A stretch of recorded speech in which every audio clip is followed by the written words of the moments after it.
Starburst flower, one of my new favorite flowers. This is a tropical flower, and it was collected actually in the botanical garden in Naples, Florida, who we have a special relationship with.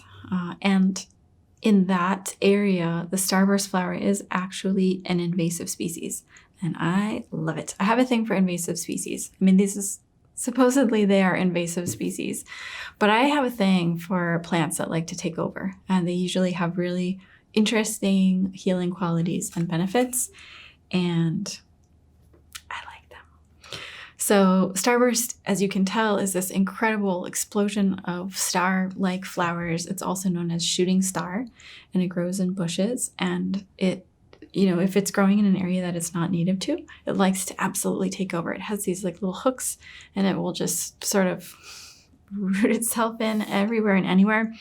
And my theory is, if we've got a plant from a different area that's growing and it's now invasive, we should just find a use for it so we can use it up as quickly as it grows. Another good example, random side note here, of an invasive species flower essence that we have is Pride of Madeira, one of my favorites. It's featured on the bottle of Luscious embodiment. And interestingly enough, it has similar qualities to the Starburst flower.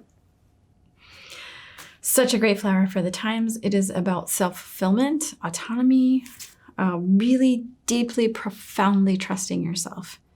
And I think this, goes after so many different little nooks and crannies and areas of ourself that we often neglect, whether it is listening to external sources of information, or listening to a doctor that we think knows better than us, or feeling a sense of longing for someone else to complete us as a human being in romantic relationships, or in parent-child relationships, et cetera, et cetera, et cetera, et cetera. So many times in our life, we doubt our inner capacity for understanding, intuition, making the right decisions. And so we feel like we need something else or someone else or some other piece of information or some other education in order to make the right choice. Starburst comes in to show us that there's nowhere we need to go. There's no one we need to lean into other than ourselves. And it will give you this sense of, okay, I have landed in myself. Maybe I don't need anyone else but myself. Maybe I can fully sink and root into trusting myself as the absolute authority for everything and anything that comes my way in life.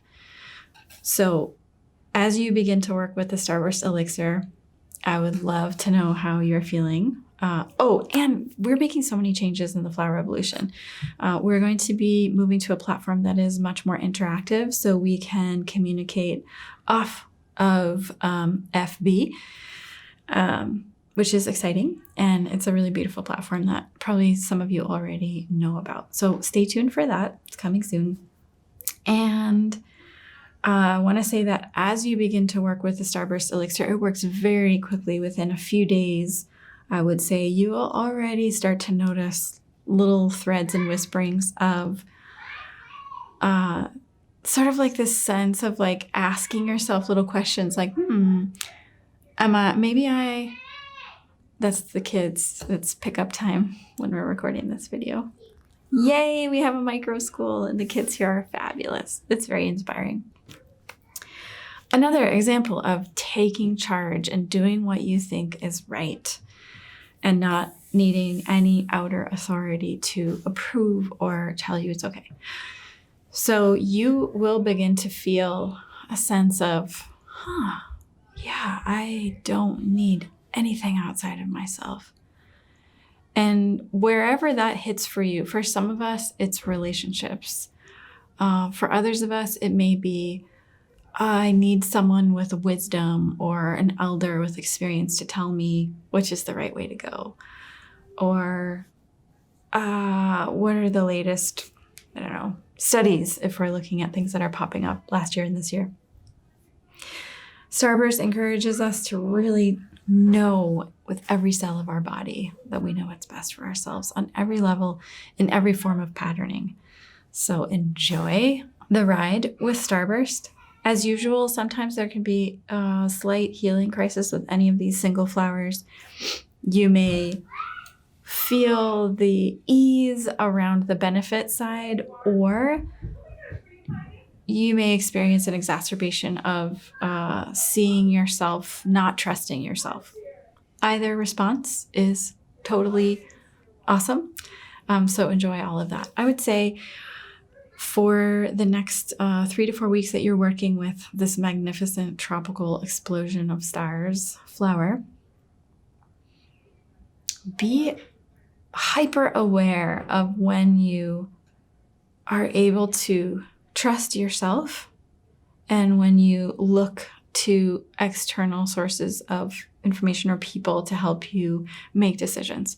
So notice when you are making decisions. It can be little decisions like, what movie should we see? Or what should I eat for lunch? Or what should we do with this project? Or, up to like larger, more life-impacting decisions. When do you